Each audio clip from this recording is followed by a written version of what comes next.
Just a brief reflection on Morecambe, if we can. It hurts when somebody smashes and grabs against you, doesn't it? Yeah, it's obviously the result's a tough one to take, but we really focus on the performance, and the performance had so many positives.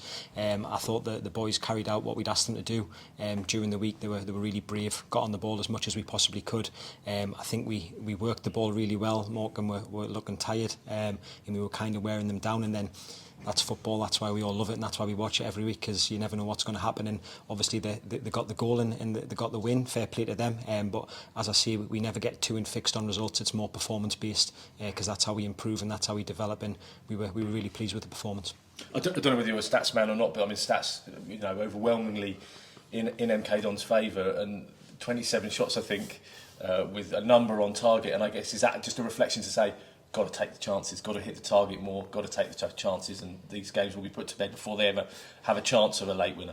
Yeah, it's a tough one because no one ever wants to miss chances. So me telling them to take chances isn't going to make much of a difference. They want to take them. I think sometimes you just have days like that. Archie's pulled an unbelievable save off Max to make it 2-0, which obviously changes the game. But the boys gave everything, as they do. They've been unbelievable since we came in. They've done everything we asked. They've given us everything. So I think it's important not to be too critical, because that happens in football to the very best. We have days where the ball doesn't seem to go in, and fair play to them as well. The goalkeeper pulled off a couple of excellent saves. They defended really well. And sometimes you deserve that little bit of luck what they got towards the end. But yeah, as I say, on a performance based, we thought we'd done really well. We entered the box a lot of times. We got a lot of shots on a different day. Some of them shots go in and we win the game. But we certainly decide how we lose games, and if we're going to lose them, we want it to look like us, like it did.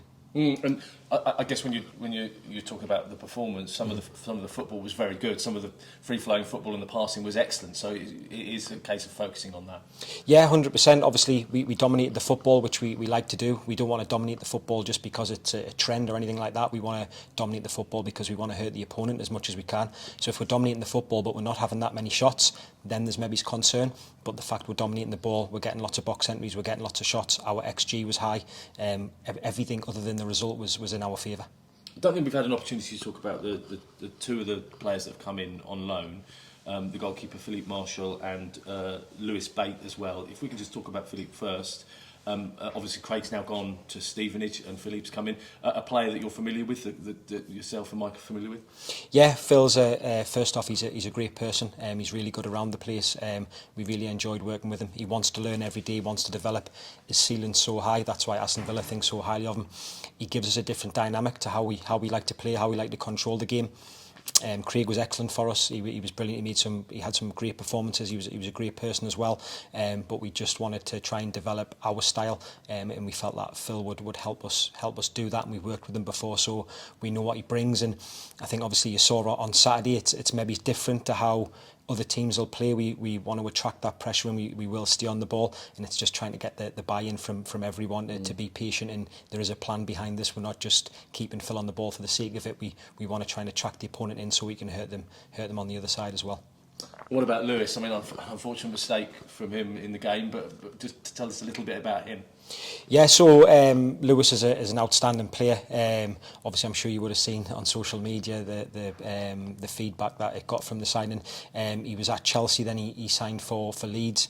He's a midfielder. He likes to get on the ball, really technical. He's going to take a little bit of time to come in and get used to the boys and stuff like that, and we're willing to give him that time. You know, he's an exceptional player, someone that the club were really desperate to bring in.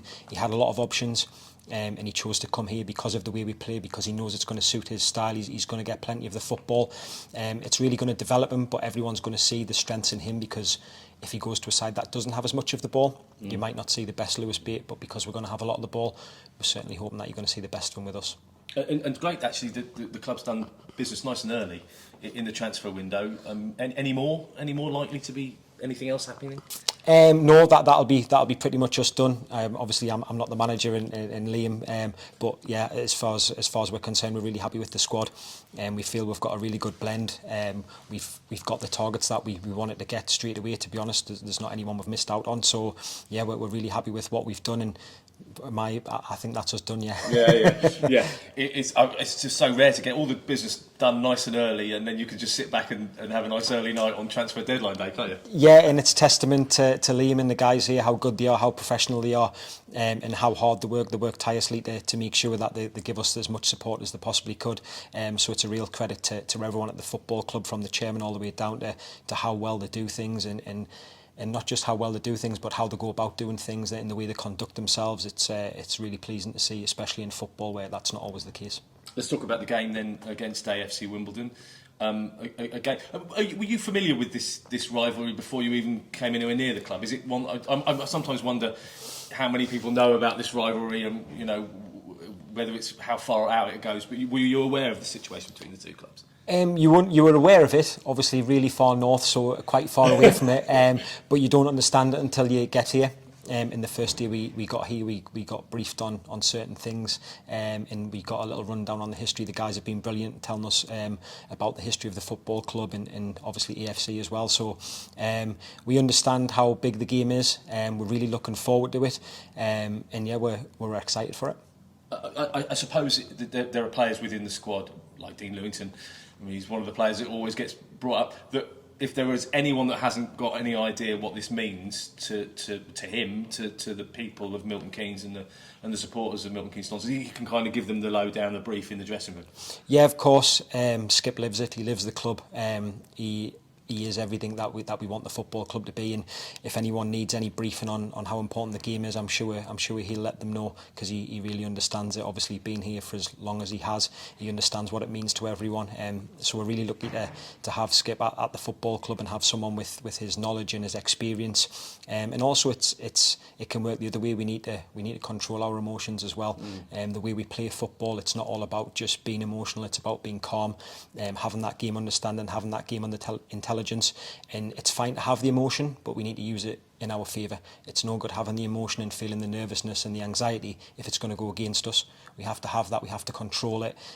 So we want to try and obviously understand how big the game is, but it's a football match and we have a job to do, and we have a game plan that we want to stick by. And what's really important is that it looks like us. Just because it's an emotional game, we don't want it to look any different. We want it to look like us, and when we come back and hear it full time, we know that it was an MK performance. You've seen it so many times, haven't you? When games like this come up, whether it be Arsenal, Tottenham, or whoever it is, the derbies, and the whole dynamic of the game changes, and you often think, actually, it's difficult not to let emotion get the better of you. And the bottom line is that the two clubs are vying positionally. They're both in a good position in League Two, and ultimately that's what it will come down to. Yeah, I think obviously on the field, that's the most important thing is that we're trying to get 3 points, because we want to succeed with the football club, and we want to get the football club as high up as we possibly can. But yeah, it's obviously coming from the northeast. The Sun and Newcastle derby is a huge derby, so I should have used that one as an example, not Arsenal. Yeah, I didn't want to pull you on that, but it's fine. Yeah, so you feel it, and it's about feeling it and letting yourself feel it, and not trying to kind of close anything, any emotions that come, but just use the emotions to improve your performance rather than take away. And I think the one thing we've got here, we've got such a tight unit from all the way through the football club. And that alone is enough to everyone to have that confidence and really go out there and express themselves. And if anyone makes a mistake, if anything goes against us, it's fine, because it's an opportunity for someone else to help the teammate out. And that's what we're really looking forward to, and that's what we're striving for as a football club, that everyone's pulling in the right direction.